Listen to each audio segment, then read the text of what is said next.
रब्बी अऊज़ु बिका मिन हमाजाति सयातीन व अऊज़ु बिका रब्बी अन यहदुरून। बिस्मिल्लाहिर रहमानिर रहीम। रब्बि इश्रह ली सदरी व यस्सिर ली अमरी वहलुल उक़दतम मिन लिसानी यफ़क़हू क़ौली। रब्बी जिदनी इल्मन। प्रिय दर्शकबृन्द, আপোনালোক আটাইলৈকে জনাইছো শান্তি বৰ্ষণৰ আহ্বান। সালামুন আলাইকুম। আপোনালোক সকলোৰে ওপৰত মহান আল্লাহৰ শান্তি বৰ্ষিত হওক। আলহামদুলিল্লাহ, তিলাওয়াতৰ ধাৰাবাহিকতাত আমি আজি আহি 225 নং খণ্ডত উপনীত হৈছো। গতিকে আহক ইনশাআল্লাহ আমি আপোনালোক সকলোকে জাতি ধৰ্ম বৰ্ণ নিৰ্বিশেষে আমন্ত্ৰণ জনাইছো আল্লাহৰ দ্বাৰা নাজিলকৃত এই বিস্ময়কৰ মহাগ্ৰন্থ আল কুৰআনৰ অসমীয়া অনুবাদ চৰ্চাৰ ধাৰাবাহিকতাৰ আজিৰ খণ্ডটিলৈ। আৰম্ভ কৰিবলৈছো কুৰআন মজিদৰ 12 নং সূৰা ইউসুফৰ 69 নং আয়াতৰ পৰা। বিসমিল্লাহিৰ ৰহমানিৰ ৰহিম। ওয়ালাম্মা দাখালু আলা ইউসুফা আওয়া ইলাইহি আখাহু ক্বালা ইন্নী আনা আখুকা ফালা তাবতাইস বিমা কানু ইয়ামালুন। প্ৰিয় দৰ্শকবৃন্দ, বিষয়বস্তুৰ ধাৰাবাহিকতাত আমি দেখি আহিলো যে যেতিয়া ৰজাই ইউসুফ আলাইহিস সালামক দেশৰ খাদ্য বিভাগৰ খাজানাৰ যেতিয়া দায়িত্ব অৰ্পণ কৰিলে, তেতিয়া ইউসুফ আলাইহিস সালামৰ ভাতৃসকল তেওঁৰ ওচৰলৈ আহিছিল বিনিময় প্ৰথাৰ দ্বাৰা তেওঁৰ পৰা খাদ্য সম্ভাৰ নিবৰ বাবে। তেওঁলোক আহোঁতে দেখাৰ লগে লগে ইউসুফ আলাইহিস সালামে তেওঁৰ ভাতৃসকলক চিনি পাইছিল, যদিও ভাতৃসকলে কিন্তু তেওঁক চিনি পোৱা নাছিল। যিকিনো যথাযথভাৱে তেখেতসকলক পূৰ্ণ মাত্ৰাই ইউসুফ আলাইহিস সালামে খাদ্য সম্ভাৰ দি এটি চৰ্ত দিছিল যে পৰৱৰ্তী সময়ত তেওঁলোক যেতিয়া এনেদৰে খাদ্য সম্ভাৰ নিবৰ বাবে আহিব, তেতিয়া যাতে লগত তেওঁলোকৰ সৰু ভাতৃক লগত লৈ আহে, অন্যথা তেওঁলোকৰ যি খাদ্য সম্ভাৰৰ প্ৰাপ্য তেওঁলোকক আদায় দিয়া নহব, আনকি তেওঁলোকক আহিবৰ বাবেও মানা কৰা হৈছিল। এই গোটেই ঘটনা তেওঁলোক পিতাকৰ ওচৰলৈ ঘূৰি গৈ পিতা ইয়াকুব আলাইহিস সালামৰ আগত যেতিয়া বৰ্ণনা কৰি ভায়েকক তেওঁলোকৰ লগত লৈ যাব বিচাৰিছিল, প্ৰাথমিক অৱস্থাত ইয়াকুব আলাইহিস সালামে কিন্তু সন্মতি প্ৰকাশ কৰা নাছিল যে তেওঁৰ সৰু পুত্ৰক তেওঁলোকৰ লগত পঠাবৰ বাবে। যিকি নহওক, পৰৱৰ্তী সময়ত আল্লাহৰ নামত শপত খাই তেওঁলোকে যেতিয়া প্ৰতিশ্ৰুতি দিছিল যে ভায়েকক যিদৰে তেওঁলোকে লৈ যাব তাৰ পৰা ৰক্ষণাবেক্ষণ দি পুনৰ ঘূৰাই লৈ আহিব, এই প্ৰতিশ্ৰুতি পোৱাৰ পাছত ইউসুফ আলাইহিস সালামে তেখেতৰ সন্মতি প্ৰকাশ কৰিছিল। গতিকে প্ৰসংগৰ ধাৰাবাহিকতাত এই কথাখিনি আমি ইতিমধ্যে পাই আহিলো। গতিকে সেই একে প্ৰসংগৰ ধাৰাবাহিকতাই কাছাছে বৰ্তমান কোন দিশলৈ গতি কৰিছে সেই দিশটো জানিবৰ বাবে আহক ইনশাআল্লাহ আমি আগবাঢ়ি যাওঁ 12 নং সূৰাৰ 69 নং আয়াতৰ পৰা। ইয়াত কোৱা গৈছে, ওয়ালাম্মা দাখালু আলা ইউসুফা, তাৰ পাছত যেতিয়া দাখালু সিহঁতে প্ৰৱেশ কৰিছিল আলা ইউসুফা, ইউসুফৰ ওচৰত, অৰ্থাৎ দ্বিতীয়বাৰৰ বাবে প্ৰাথমিক চৰ্ত অনুসৰি দ্বিতীয়বাৰৰ বাবে লগত ভাতৃক লগত লৈ খাদ্য সম্ভাৰৰ বাবে যেতিয়া গৈছিল, সেই সময়টোৰ বিষয়ে উল্লেখ কৰি কৈছে ওয়ালাম্মা, আৰু যেতিয়া দাখালু সিহঁতে প্ৰৱেশ কৰিছিল আলা ইউসুফা, ইউসুফৰ ওচৰত, আওয়া ইলাইহি আখাহু, ইউসুফ আলাইহিস সালামে তেতিয়া কি কৰিছিল, আওয়া ইলাইহি, তেওঁৰ ওচৰলৈ তেওঁৰ ভাতৃক আখাহু পৃথকে লৈ গৈছিল। ইউসুফ আলাইহিস সালামে লৈ গৈ কৈছিল, ক্বালা, ইউসুফ আলাইহিস সালামে কৈছিল, ইন্নী, নিশ্চয় মই, আনা আখুকা, তোমাৰ ককাই, এই বুলি পৰিচয় দিছিল।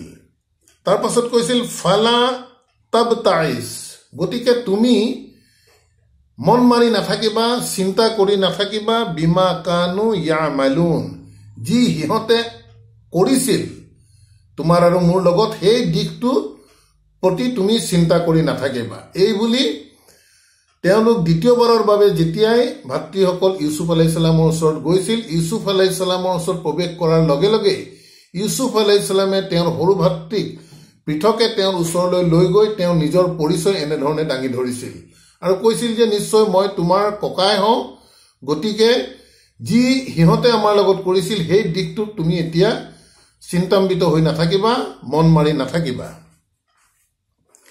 ফালাম্মা জাহাজাহুম বিজাহাজিহিম, তাৰ পাছত যেতিয়া জাহাজাহুম সিহঁতৰ যি খাদ্য সম্ভাৰ দিবলগীয়া যি খাদ্য সম্ভাৰ বিজাহাজিহিম সিহঁতক দিয়া গ'ল, সিহঁতৰ পাত্ৰসমূহত উপযুক্ত ওজনেৰে যেতিয়া সিহঁতক খাদ্য দ্ৰব্যসমূহ দিলে, জাআলা চিকায়াতা ফি ৰাহলি আখিহি, তেতিয়া কি কৰিছিল চাব, জাআলা তেওঁলোকে ৰাখি দিছিল, কৰ্মচাৰীসকলে খাদ্যবস্তু তেওঁলোকৰ নিজৰ নিজৰ পাত্ৰত নিজৰ নিজৰ বস্তাত তেওঁলোকে যি পাবলগীয়া আছে সেই খাদ্যবস্তুখিনি দিয়াৰ পাছত জাআলা চিকায়াতা, যে এটা পানী পান কৰা পাত্ৰ ৰাখি থৈছিল, ফি ৰাহলি আখিহি তেওঁৰ ভায়েকৰ সৰু ভায়েকৰ ভাগৰ যিটো বস্তা য'ত তেওঁৰ ভাগৰ খাদ্য সম্ভাৰসমূহ দিয়া গৈছিল, সেই বস্তাত এটি পিয়লা ৰাখি থৈছিল, পানী পান কৰা এটা পাত্ৰ তাত ভৰাই দিছিল কৰ্মচাৰীসকলে। সুম্মা তাৰ পাছত আজানা মুআজ্জিনুন, তাৰ পাছত ঘোষণা কৰিছিল মুআজ্জিনুন এজন ঘোষকে। কি বুলি ঘোষণা কৰিছিল, আইয়াতুহাল ইৰু, হে যাত্ৰীবাহী দল, ইন্নাকুম নিশ্চয় তোমালোক, লা সাৰিকুন নিশ্চয় তোমালোক চোৰ, এই বুলি এজন ঘোষকে ঘোষণা কৰিছিল। প্ৰিয় দৰ্শকবৃন্দ, এই আয়াতত এটি দিশ মন কৰিব লগা আছে। ইয়াত আজান শব্দ ব্যৱহৃত কৰা গৈছে, আজান আৰু মুআজ্জিন। গতিকে আজানৰ মূল অৰ্থ হৈছে প্ৰকৃততে ঘোষণা। ইয়াৰ আগৰ আয়াতত আগৰ সূৰা আল বাকাৰাত যেতিয়া হজৰ জোন সম্পৰ্কৰ আয়াতটো আছিল, তাতো এই আজান শব্দ হজৰ ঘোষণা বাবে আজান শব্দ ব্যৱহৃত হৈছে। অৰ্থাৎ আজান শব্দৰ প্ৰকৃত অৰ্থ হৈছে কোনো এটা বিষয় ঘোষণা কৰা, ই আহ্বান কৰা বা মতা নহয়। আহ্বান আৰু ঘোষণাৰ মাজত নিশ্চিতভাৱে পাৰ্থক্য আছে। গতিকে এই দিশবোৰো আমি যেতিয়া আয়াত অধ্যয়ন কৰিম, আমি বুজাৰ বাবে এই দিশবোৰো আমি ভাল ধৰণে চিন্তা কৰি চোৱা উচিত। গতিকে তেওঁলোকক ভাতৃসকলক যেতিয়া তেওঁলোকৰ নিজ নিজ পাত্ৰত তেওঁলোকৰ খাদ্য সামগ্ৰীসমূহ পূৰ্ণ কৰি দিলে, তেতিয়া তেওঁৰ সৰু ভায়েকৰ যিটো বস্তা আছিল, যিটো বেগ আছিল, তাত কি কৰিলে, কৰ্মচাৰীসকলে এটি পানী পান কৰা এটি পাত্ৰ তাত ভৰাই দিলে। ভৰাই দি তেওঁলোকে ঘোষণা কৰিলে, এজন ঘোষকে এনেদৰে ঘোষণা কৰিছিল যে, হে যাত্ৰীবাহী দলসকল, নিশ্চয়তো তোমালোক চোৰ হয়। কালু ৱা আকবালু আলাইহিম, তেতিয়া ভাতৃসকলে এই ঘোষণা শুনা পাই তেওঁলোকে কৈছিল, ৱা আকবালু আলাইহিম, আৰু আগবাঢ়ি আহিছিল তেওঁৰ ওচৰলৈ আগবাঢ়ি আহি কৈছিল, মা যা তাফকিদুনা, যে কি তোমালোকৰ কি হেৰাইছে। কালু, তেতিয়া সেই কৰ্মচাৰীসকলৰ অৰ্থাৎ ঘোষকসকলৰ তৰফৰ পৰা কোৱা গৈছিল, নাফকিদু চুৱা আল মালিকি, নাফকিদু, যে আমি হেৰুৱাইছো, চুৱা আল মালিকি, আমাৰ ৰজাৰ পানী পান কৰা এটি পাত্ৰ, অৰ্থাৎ ৰজাৰ আমি পানী পান কৰা পিয়লাটো হেৰুৱাইছো। ৱালিমান জাআ বিহি, তেওঁ কৈছে ৱালিমান জাআ বিহি, আৰু যিয়ে এই পিয়লাটোক আনি দিব পাৰিব বা উলিয়াই দিব পাৰিব, হিমলু বাগিৰিন, তেওঁক এটি উটে বুজাই কৰা পৰিমাণৰ তেওঁক খাদ্য সম্ভাৰ অতিৰিক্তভাৱে দিয়া যাব। ৱা আনা বিহি জাইমুন, আৰু যেহেতু তেওঁলোক কৰ্মচাৰীয়ে কৈ আছে, ঘোষকে কৈ আছে, গতিকে তেওঁলোকে আৰু আশ্বাস দি কৈছে যে ৱা আনা, আৰু নিশ্চয় মই, বিহি, এই বিষয়টোত, অৰ্থাৎ যে অতিৰিক্তভাৱে যি খাদ্য সম্ভাৰ দিম বুলি কৈছো, জাইমুন, আৰু এই বিষয়টোৰ দায়িত্ব সম্পূৰ্ণ মই লৈছো। মই নিশ্চিতভাৱে তোমালোকক কৈছো যে তোমালোকৰ ভিতৰত যিয়ে এই পিয়লাটো উলিয়াই দিব, তেওঁক আমি এটি উটত বোজা কৰিব পৰা পৰিমাণৰ খাদ্য সম্ভাৰ আমি অতিৰিক্তভাৱে দিম আৰু তাৰ দায়িত্ব মই লৈছো বুলি ঘোষকে তেওঁলোকক জানিবলৈ দিলে। কালু তাল্লাহি, তেতিয়া ভাতৃসকলে কৈছিল, তাল্লাহি আল্লাহৰ নামত শপত খাই কৈছিল, তেওঁলোকক কৈছিল লাকাদ আল্লিমতুম, যে নিশ্চিতভাৱে তোমালোকে আমাক জানাই যে মা জিনা লিনুফসিদা ফিল আৰদি, যে নিশ্চিতভাৱে তোমালোকে আমাক জানাই, যেহেতু আমি এইবাৰ প্ৰথম অহা নাই, ইয়াৰ আগতো আমি আহিছো, গতিকে তেওঁলোকে ক'ব বিচাৰিছে এনেধৰণে যে আল্লাহৰ নামত শপত খাই তেওঁলোকে এনেধৰণে কৈছিল যে লাকাদ আলিমতুম, যে নিশ্চয় তোমালোকে আমাক জানাই, মা জিনা লিনুফসিদা ফিল আৰদি, যে আমি ইয়ালৈ অহা নাই কোনো ফাসাদ সৃষ্টি কৰিবলৈ, তোমালোকৰ এই দেশত ফাসাদ সৃষ্টি কৰিবৰ বাবে আমি অহা নাই। ওয়ামা কুন্না সাৰিকিন, আৰু আমি কোনো চুৰো নহওঁ। এই কথাটো ভাতৃসকলৰ তৰফৰ পৰা ঘোষকসকলক জনালে এনেধৰণে। কালু, তেতিয়া ঘোষকসকলৰ তৰফৰ পৰা বা কৰ্মচাৰীসকলৰ তৰফৰ পৰা কৈছিল, ফামা জাজাউহু, যে তোমালোকৰ ফামা জাজাউহু, তেওঁৰ কি পৰিণতি হ'ব, ইন কুনতুম কাজিবিন, যদি তোমালোকে মিছা কথা কৈছা তেন্তে তেতিয়া তোমালোকে কোৱা, যদি তোমালোকৰ কাৰোবাৰ ওচৰত এই পিয়লাটো পোৱা যায় তেন্তে তাৰ পৰিণতি কি হ'ব তোমালোকে কোৱা। কালু, তেতিয়া সিহঁতে কৈছিল, জাজাউহু, তেওঁৰ পৰিণতি হ'ব মান ৱাজিদু ফি ৰাহলিহি, যাৰ ওচৰত, যাৰ বস্তাত এই পিয়লাটো পোৱা যাব, ফাহুৱা জাজাউহু, আৰু তেওঁৱেই হ'ব তাৰ বাবে, তেওঁ নিজেই তাৰ পৰিণতি ভোগ কৰিব লাগিব। অৰ্থাৎ প্ৰয়োজন হলে তেওঁক তুমি বন্দী কৰি ৰাখি দিবা ইয়াতে। জালিকা নাজিজি জালিমিনা, আৰু তেওঁলোকে কৈছে জালিকা, এনেদৰেই, নাজিজি, আমি পৰিণতি দিওঁ, আৰু জালিমিন, অৰ্থাৎ আমাৰ দেশত আমাৰ তাত অন্যায়কাৰীসকলক আমি এনেধৰণে পৰিণতি দিওঁ। এই কথাটো ভাতৃসকলৰ তৰফৰ পৰা কৰ্মচাৰী বা ঘোষকসকলক এনেধৰণে জনালে।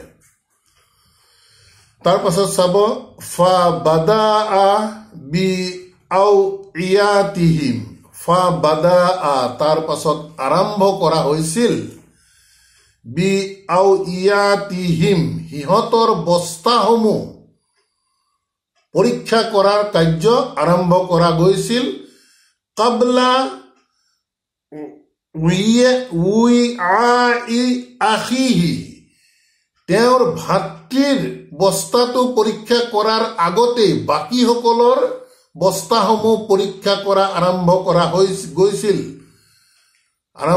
হৈছিল, কাবলা, তাৰ আগতেই, ৱা আখিহি, তেওঁৰ ভাতৃৰ বস্তাটো পৰীক্ষা কৰাৰ আগতেই বাকীসকলৰ বস্তাসমূহ পৰীক্ষা কৰা আৰম্ভ কৰিছিল। সুম্মা, তাৰ পাছত, ইস্তাখজাজাহা মিন ৱাই আখিহি, তাৰ পাছত যেতিয়া এই পিয়লাটো পোৱা গ'ল, মিন ৱাই আখিহি, তেওঁৰ ভাতৃৰ বস্তাত যেতিয়া এই পিয়লাটো পোৱা গ'ল, কাজালিকা কিদনা লি ইউছুফা, চাওক, সেই সময়ত আল্লাহ কৰ্তৃপক্ষৰ তৰফৰ পৰা কোৱা গৈছে, কাজালিকা, এনেদৰেই, কিদনা, আল্লাহে কৈছে যে আমি পৰিকল্পনা কৰিছিলো, লি ইউছুফা, ইউছুফৰ বাবে আল্লাহ কৰ্তৃপক্ষৰ তৰফৰ পৰা কৈছে, এনেধৰণে আমি কিদনা, আমাৰ পৰিকল্পনা আমি কৰিছিলো ইউছুফৰ বাবে। গতিকে দেখা গ'ল এই গোটেই যি ঘটনা ঘটি আছে, এই ঘটনাটো প্ৰকৃততে পৰিকল্পনা আল্লাহৰ দ্বাৰাই কৰা গৈছে, মানুহৰ দ্বাৰা গোটেই কামখিনি আল্লাহে কৰাই আছিল। তাৰ পাছত কৈছে, মা কানা লিয়াখুজা আখাহু ফি দীনিল মালিকি। তাৰপিছত কৈছে যে মা কানা লিয়াখুজা আখুহু, যে এই কথাটো যে মা কানা কেতিয়াও উচিত নহব বা এই কামটো কৰাটো কেতিয়াও সমীচীন নহব। কি লিয়াখুজা আখুহু, যে তেওঁৰ ভাতৃক ৰাখি থোৱাটো কেতিয়াও সমীচীন নহব। ফি দীনিল মালিকি, ৰজাৰ যি আইন অনুসৰি তেওঁক ৰাখি ৰখাটো কেতিয়াও কিন্তু অন্যায় হ'ব। ইল্লা আইয়াশা আল্লাহু, যদি এটা ব্যতিক্ৰম কৰিছে যে আল্লাহে যদি কিবা ইচ্ছা কৰে সেই কথাটো ব্যতিক্ৰম, অন্যথা দেশৰ নিয়ম অনুসৰি, ৰজাৰ নিয়ম অনুসৰি এনেধৰণে ভায়েকক ৰাখি থোৱাটো কিন্তু কেতিয়াও সমীচীন নহব বুলি কৈছে। তাৰ পাছত আল্লাহে কৈছে নাৰফাউ দাৰাজাতিম মান নাশাউ, আল্লাহে কৈছে নাৰফাউ, আমি এনেধৰণে উঠাই দিওঁ দাৰাজাতিন, মৰ্যাদাগত অৱস্থান, মান নাশাউ, যাক আমি বিচাৰো। মন কৰিব, খুব এক গভীৰ কথা ইয়াত আল্লাহৰ দ্বাৰা কোৱা গৈছে। আল্লাহে কৈছে নাৰফাউ, আমি এনেধৰণে উঠাই দিওঁ দাৰাজাতিন, যে মৰ্যাদাগত অৱস্থান, মান নাশাউ, যাক আমি বিচাৰো। তাৰ পাছত কৈছে ৱাফাউকা, আৰু কৈছে যে ৱাফাউকা, আৰু সৰ্বোচ্চম ওপৰত, কুল্লি জি ইলমিন, প্ৰত্যেকটো জ্ঞানী লোকৰ ওপৰত কি থাকে? আলিমুন, এজন সৰ্বজ্ঞানী এজন থাকে। অৰ্থাৎ মানুহৰ যিমানেই জ্ঞান থাকক নাথাকক, সেই জ্ঞানৰ ঊৰ্ধত সদায় এনে এক সত্তা থাকে, অৰ্থাৎ আল্লাহৰ সত্তা, যি সকলো জানে। আলিমুন আলু, তাৰপিছত তেওঁলোকে কৈছিল ইং ইয়াছৰিক ফাকাদ সাৰাকা আখুল্লাহু মিন কাবলু। এতিয়া ভাতৃসকলৰ মন্তব্যটো মন কৰি যাব। কালু, ভাতৃসকলে কৈছিল ইন ইয়াছৰিক, যদি প্ৰকৃততে তেওঁ এইটো চুৰ কৰিছে, সেই ভায়েকক দেখুৱাই কৈছে ইন ইয়াছৰিক, যদি তেওঁ এইটো চুৰ কৰিছে, ফাকাদ সাৰাকা আখুল্লাহু, যে ইতিমধ্যে সাৰাকা, চুৰ কৰিছিল, আখুল্লাহু, তেওঁৰ এজন ভাতৃয়েও এনেধৰণে আগতে চুৰ কৰিছিল। অৰ্থাৎ ইউচুফ আলাইহিস সালামৰ বিষয়ে তেওঁলোকে এনেধৰণে মিছা মন্তব্য কৰিছিল। ইউচুফ আলাইহিস সালামৰ সন্মুখতেই কৰি আছে, মিন কাবলু, ইয়াৰ আগতে। অৰ্থাৎ এই যি পিয়লা চুৰ হোৱা ঘটনাটোত এই ভাতৃ যে ধৰা পৰিছে, এতিয়া বাকীসকল ভাতৃয়ে তেওঁক অপবাদ দি এনেধৰণে ক'ব বিচাৰিছিল যে কালু, সিহঁতে কৈছিল ইন ইয়াছৰিক, যদি এওঁ চুৰ কৰিছে, ফাকাদ সাৰাকা আখুল্লাহু, তেওঁৰ এজন ভাতৃয়ে ইতিমধ্যে এনেধৰণে চুৰ কৰিছিল, মিন কাবলু, ইয়াৰ আগতেই। ফাআশাৰহা ইউসুফু ফি নাফসি, এই কথাটো শুনি ফাআশাৰহা, তেওঁ নিজৰ ভিতৰতেই ইউসুফ আলাইহিস সালামে গোপন কৰি দিলে। ইউসুফু ফি নাফসি, তেওঁৰ মনৰ ভিতৰতেই। এই কথা শুনাৰ পিছতো তেওঁ কিন্তু বাকী আৰু বিশেষ প্ৰকাশ নকৰি তেওঁ গোটেই কথাখিনি নিজৰ মনৰ ভিতৰতে হজম কৰি ৰাখিলে, লুকুৱাই ৰাখিলে। ৱালাম ইউবদিহা লাহুম, আৰু বিষয়টো ইউসুফ আলাইহিস সালামে ইউবদিহা লাহুম, সিহঁতৰ প্ৰতি প্ৰকাশ একো নকৰিলে মনৰ ভিতৰতে। যদিও তেনেধৰণৰ অপবাদ তেওঁৰ ভাতৃক অৰ্থাৎ ইউসুফ আলাইহিস সালামক প্ৰতি দিছে, তথাপিও এই কথা শুনিও তেওঁ মনৰ ভিতৰতে এই কথাটো গোপন কৰি ৰাখিলে আৰু তেওঁৰ বিষয়ে সিহঁতৰ আগত একো কথা প্ৰকাশ কৰি নিদিলে। কালা আন্তুম সাৰ্ৰু মাক্কানান, তেওঁ মনৰ ভিতৰতে কৈছে এনেধৰণে। কালা, তেওঁ মনৰ ভিতৰতে কৈছিল, আন্তুম, তোমালোক, সাৰ্ৰু মাক্কানান, কিমান এক নিকৃষ্ট অৱস্থানত তোমালোক আছা। ভাতৃসকলৰ মিছা কথা শুনি ইউসুফ আলাইহিস সালামে তেওঁ নিজৰ মনৰ ভিতৰতে এনে ধৰণৰ কৈছিল ওয়াল্লাহু আ'লামু আৰু যেহেতু নিশ্চয় আল্লাহে ভাল ধৰণে জানে বিমা তাশিফুনা যি তোমালোকে এই যে মিছা বৰ্ণনা কৰিছা এই মিছা বৰ্ণনাৰ বিষয়টো আল্লাহে ভাল ধৰণে জানে ক্বালু ইয়া আইয়ুহাল আজিজু এতিয়া এই ভাতৃসকলে কৈছিল ইউসুফ আলাইহিস সালামক উদ্দেশ্য কৰি ইয়া আইয়ুহাল আজিজু হে মহান ব্যক্তি ইন্না লাহু আবান শাইখান কবীৰান এতিয়া যেহেতু তেওঁলোকে পিতা ইয়াকুব আলাইহিস সালামক প্ৰতিশ্ৰুতি দি আহিছে যে ভাইকক ঘূৰাই লৈ যাব গতিকে এতিয়া পৰ্যায়টো ঘটনা এনেকুৱা এটা পৰ্যায় আহিল যে তেওঁ ইয়াক ডিটেইন কৰি ৰাখি দিব পাৰে গতিকে তেওঁলোকে ইউসুফ আলাইহিস সালামক সম্বোধন কৰি এনে ধৰণে কৈছিল কালু ইয়া আইয়ুহাল আজিজু হে মহান ব্যক্তি ইন্না নিশ্চয় লাহু তেওঁৰ অৰ্থাৎ ভায়েকৰ আবান পিতাক অৰ্থাৎ ইয়াকুব আলাইহিস সালামৰ বিষয়ে কৈছে নিশ্চয় তেওঁৰ পিতাক শাইখান কবীৰান যথেষ্ট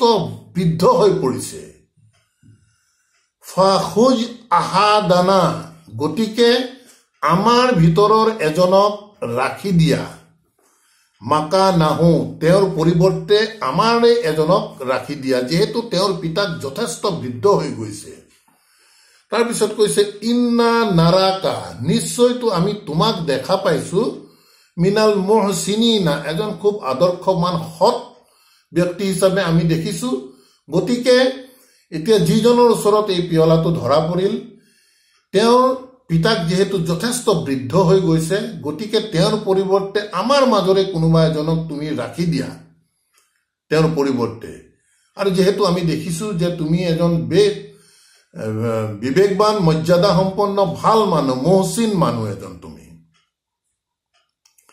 ক্বালা মাআজাল্লাহি তেতিয়া ইউসুফ আলাইহিস সালামে কৈছিল মাআজাল্লাহি আল্লাহে ৰক্ষা কৰক আন না খুজা যদি আমি ৰাখি দিওঁ ইল্লা মাও ওয়াজাদনা ইল্লা মান ওয়াজাদনা এক্সেপ্ট আমি যাৰ ওচৰত পাইছো মাতানা ইনদাহু আমাৰ যি বস্তুটো যাৰ ওচৰত পাইছো আমি তাৰ পৰিৱৰ্তে যদি আমি বেলেগক আমি ৰাখি থওঁ ইন্না ইজাল লাজালিমুন তেতিয়াতো নিশ্চয় ই আমাৰ বাবে এক খুব অন্যায় কৰা হ'ব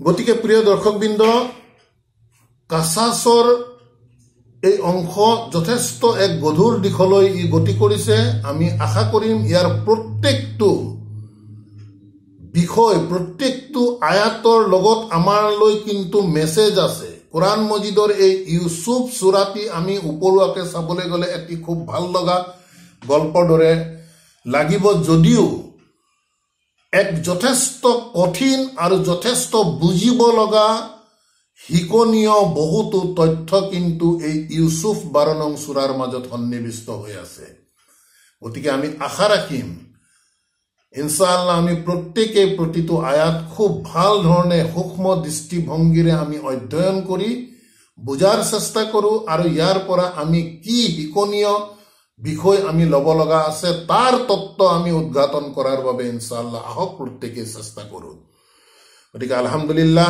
আমাৰ আজিৰ এই অনুবাদ চৰ্চাৰ ধাৰাবাহিকতা আমি ইমানতে সমাপ্ত কৰিব বিচাৰিছো ইনশাআল্লাহ পৰৱৰ্তী খণ্ডত পৰৱৰ্তী আয়াতৰ পৰা আমি আগবাঢ়ি যোৱাৰ চেষ্টা কৰিম ربنا آمنا بما أنزلت واتبعنا الرسول فاكتبنا مع الشاهدين وما علينا إلا البلاغ وما توفيق إلا بالله سلام عليكم